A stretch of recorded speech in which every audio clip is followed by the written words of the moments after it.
In southeast Georgia, where the tractor trailers rule the road and the sound of their engines break the silence, residents are worried about a cancer cluster. It's not supposed to be there. Former Waycross resident Joan Tybor calls it the silent disaster. You don't see it. It's not like a Mack truck coming down the road that's fixing to run you over. A 2014 Georgia Department of Public Health report states the childhood cancer rate in Waycross was higher than the state average. Stage 4. In 3 months. That's right. June 1st, 2015. Cancer hit Crystal Rice's family. It tested their faith. I was mad at God for a little while, and I wouldn't pray, and things like that. And finally, I just went to my God, and I said, God, I need you, and I need some strength. Her 14-year-old daughter, Lexi, who's never been sick in her life, was diagnosed with rhabdomyosarcoma, a rare cancer. I never thought this would happen. When I met Lexi, she was having a good day, holding on to her cell phone, talking about how she misses being in school. But her resolve to live is clear and strong. You just give up or fight. And what did you decide to do? To fight it. Lexi is facing 40 rounds of chemo. Her doctors gave her a 10% chance of survival. Her mother says they'll take it. If I listen to all those statistics, then I'm limited in what God can do for her. This year, within a 2-month period, in and around Waycross, 3 children were diagnosed with rhabdomyosarcoma, a cancer so rare there are only 350 new cases a year in the United States. A 4th child was diagnosed with Ewing sarcoma. State Representative Jason Spencer says this is clearly a red flag. The question is, what's causing it? We have lots of people who are sick. These parents and grandparents are looking for answers. I met with them at a local recreational center. This is Danielle Strickland. She's passed away. She was a senior. They're tired of children dying from cancer. They're tired of going to the cemetery. How many more's got to be diagnosed before somebody says, okay, there's a problem? They live in Waycross, Ocilla, Waynesville, Atkinson, Brunswick. I don't know how to say this differently, but it sounds like your community is killing you. Exactly. They have either lost a child to cancer or has a child battling cancer.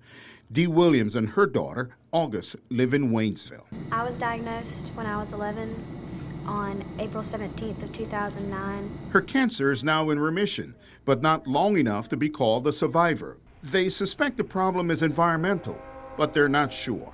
I was diagnosed when I was 10. Marianne Clausen and her son, LJ, live a few miles from the Williams, but he and August were both treated for the same form of leukemia. Claus is convinced it is not coincidental. It felt like someone punched me in the gut. Peggy Adams still mourns the death of Nayland, her grandson. Nayland passed away January the 4th. Had 7 months of battling stage 4 neuroblastoma. He was 22 months old. And he lives near several more here in Waycross. Janie Lane misses her granddaughter, Kylie. They found a tumor which was located on her brainstem. It's called diffuse intrinsic pontine glioma, or DIPG. 8 months later, Kylie passed away. She was 4. Katie Wilkins' 5-year-old daughter, Alexa, was diagnosed with brain cancer. It was a grade 4 very aggressive tumor called supratentorial primitive neuroectodermal tumor. That sounds rare. Very rare. Alexa died this February. One by one, they reveal their pain, their fear, and their concerns. Sally Stevenson lives in Brunswick. Her 19-year-old son's cancer is now in remission. In March of 2017, he will be considered cancer-free. Janet McMahon lives in Ocilla. This 2010 cooperative extension test shows the arsenic level in her water well exceeded EPA maximum levels. And they are not warning the public. McMahon wants Georgia Public Health to issue a health alert and to investigate the potential cause of these cancers. This is one of the best kids in the whole wide world. Her son, Ben, died from gastroesophageal junction adenocarcinoma.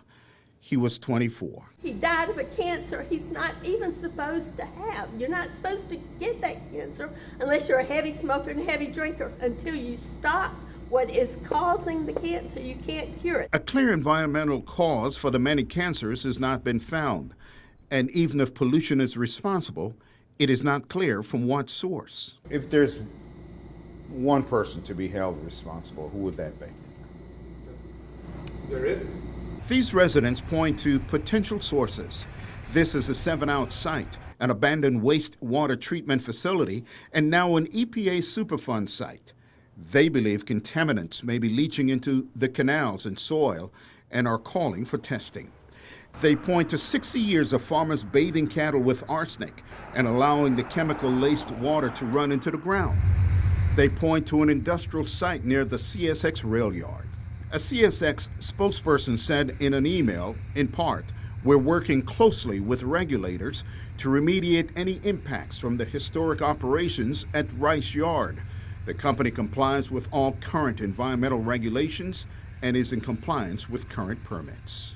These residents say given the incidence of pediatric cancer, they don't feel a sense of urgency. They need to put boots on the ground in Ware County and Brantley County and Brunswick and figure out what in the heck is going on.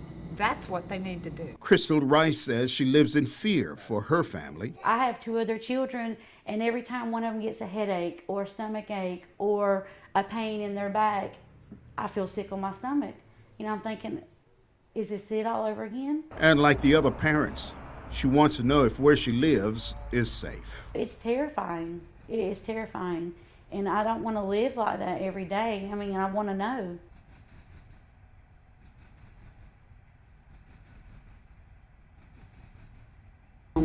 Georgia State Representative Jason Spencer asked Georgia Public Health to investigate the cancer cases.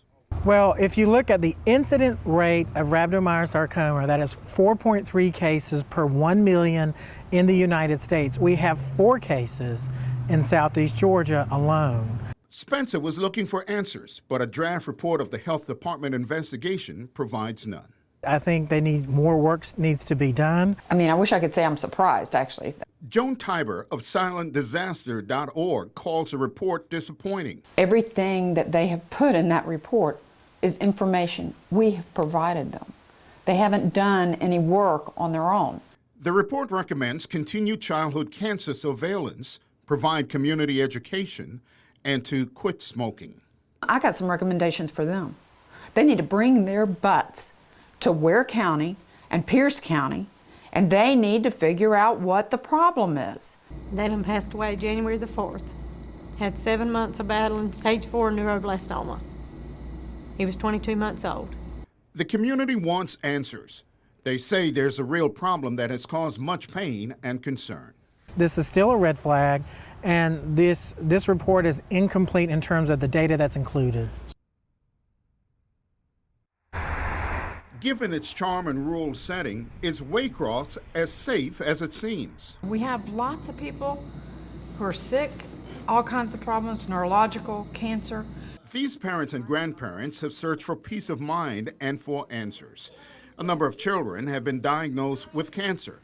Some have lost their fight at an early age. Our South Georgia communities are being ignored. If it was, it is no longer.